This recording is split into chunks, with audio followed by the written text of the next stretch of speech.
இந்து சமய அறநிலைத்துறையின் மாண்புமிகு முதலமைச்சர் அவர்களுடைய பெருமுயற்சியில் பெரிய சட்ட போராட்டத்தில் தொடர்ந்து பல வெற்றிகளை துறை பெற்றிருந்தாலும் இன்றைய உச்ச நீதிமன்றத்தின் தீர்ப்பு பெருத்த மகிழ்ச்சியை இந்த துறை பெற்றிருக்கின்றது. ஆகவே நீதிமன்ற உத்தரவின்படி மூத்த வழக்கறிஞர்கள் டெல்லியிலே இருந்து திரும்பியவுடன் அவர்களோடு நானும் துறையுடைய செயலாளரும் ஆணையாளர் மற்ற மூத்த பொறுப்பிலே இருக்கின்றவர்களும் கலந்து ஆலோசனை செய்து உச்சநீதிமன்றத்தின் தீர்ப்பை விரைவுபடுத்தி செயல்படுத்தி இந்த அனைத்து ஜாதியரும் அர்ச்சகராகலாம் என்ற திட்டத்தின் கீழ் எந்தெந்த திருக்கோயில்களிலே ஆகம விதிகள் இல்லாத திருக்கோயில்களில் பணி நியமனங்கள் செய்ய முடியுமோ அதை விரைவுபடுத்துவதற்கு துறை சார்ந்த ஆலோசனை கூட்டத்தை இன்னும் ஒரு நாட்களில் நடத்த இருக்கின்றோம்.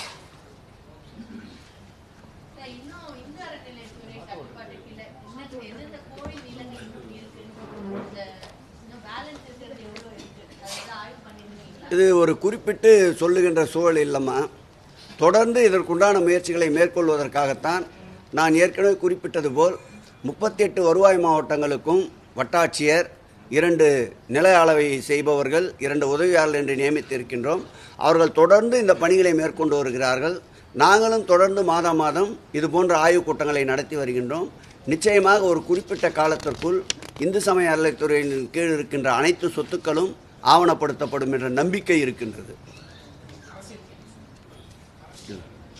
இல்லை, இது பொலிட்டிக்கல் எது கேட்டாலும் சொல்லுவோம், நான் பதில் டைவெர்ட் ஆகிடும்னு யோசப்படு. இது ஒரு பெரிய ஸ்கீமு, பெரிய திட்டங்கள்.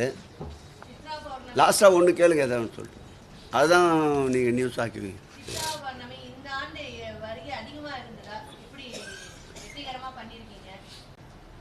எப்படி சொல்லுவதென்றால், இந்த ஆட்சி ஏற்பட்ட பிறகுதான் பெருந்திட்ட ஒரு வரைவு என்ற சொல்லே இந்த ஆட்சியில்தான் கொண்டு வரப்பட்டது.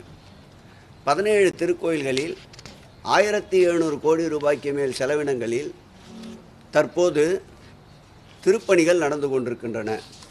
அதில் குறிப்பிட்டு சொல்ல வேண்டுமென்றால், திருச்செந்தூரை எடுத்துக்கொண்டால் வடமாநிலங்கள்தான் கேள்விப்பட்டிருப்பீர்கள், 100 கோடியில் திருப்பணி, 200 கோடியில் திருப்பணி என்று. அந்த நிலையை மாற்றி தமிழகத்திலும் 400 கோடி ரூபாய் மதிப்பீட்டில் திருப்பணிகள் மேற்கொள்ளப்படுகிறது என்றால் அது திருச்செந்தூர் திருக்கோயிலுடைய திருப்பணி. அதேபோல் பழனி திருக்கோயிலை எடுத்துக்கொண்டால் முதல் மாஸ்டர் பிளானில் ஃபேஸ் 1இல் 100 கோடி ரூபாய் மதிப்பீட்டில் திருப்பணிகள் மேற்கொள்ளப்பட்டு வருகின்றன. இந்த ஆட்சி ஏற்பட்ட பிறகுதான் பழனி திருக்கோயிலுக்கும் குடமுழுக்கு நடைபெற்றது. அதைத் தொடர்ந்து பழனியிலே 2வது ஃபேஸ் 2இல் 130 கோடி ரூபாய் செலவில் 2வது பெருந்திட்ட வரைவு பணிகள் மேற்கொள்ளப்பட இருக்கின்றன. அந்த வகையில் திருப்பணிகள் என்று எடுத்துக்கொண்டால் இந்த ஆட்சியை போல் எந்த ஆட்சியிலும் திருப்பணிகள் மேற்கொள்ளப்படவில்லை. இந்த ஆண்டு கூட கூடுதலாக பெருந்திட்ட வரைவிலே சில கோயில்களை இணைத்துள்ளோம். 3 திருக்கோயிலை இணைத்துள்ளோம். கன்னியாகுமரி அருள்மிகு பகவதி அம்மன் திருக்கோயில், அதேபோல் வெள்ளூரிலே இருக்கின்ற வெட்டுவானங்கேரி திருக்கோயில், அதேபோல் கொடுமுடி ஈரோடில் இருக்கின்ற திருக்கோயில். இதோடு மட்டுமல்ல, இந்த ஆட்சியில்தான் தமிழ் கடவுள் என்று போற்றப்படுகின்ற முருகருக்கு 184 அடி உயரத்திலே மருதமலையிலே சிலை, அதேபோல் 148 அடி உயரத்தில் நம்முடைய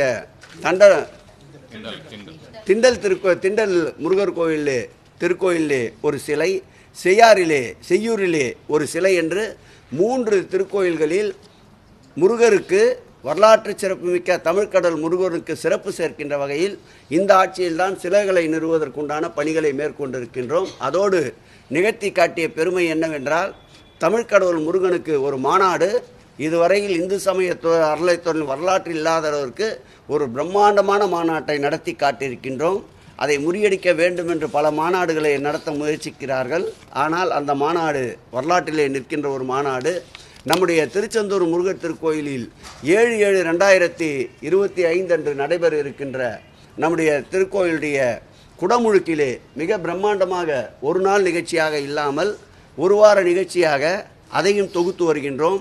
அது நம்முடைய ஏற்கனவே நடைபெற்ற பழனி மாநாட்டை போல் ஒரு சிறப்பு வாய்ந்த மாநாட்டை அமைப்பதற்கும் துறையுடைய செயலாளரும் ஆணையாளரும் கூடுதல் ஆணையாளரும் திட்டமிட்டிருக்கின்றோம். இன்னும் ஒரு வார காலத்திற்குள்ளாக அந்த நேரடியாக திருச்செந்தூருக்கு ஆய்வு செய்ய மேற்கொள்ள இருக்கின்றோம்.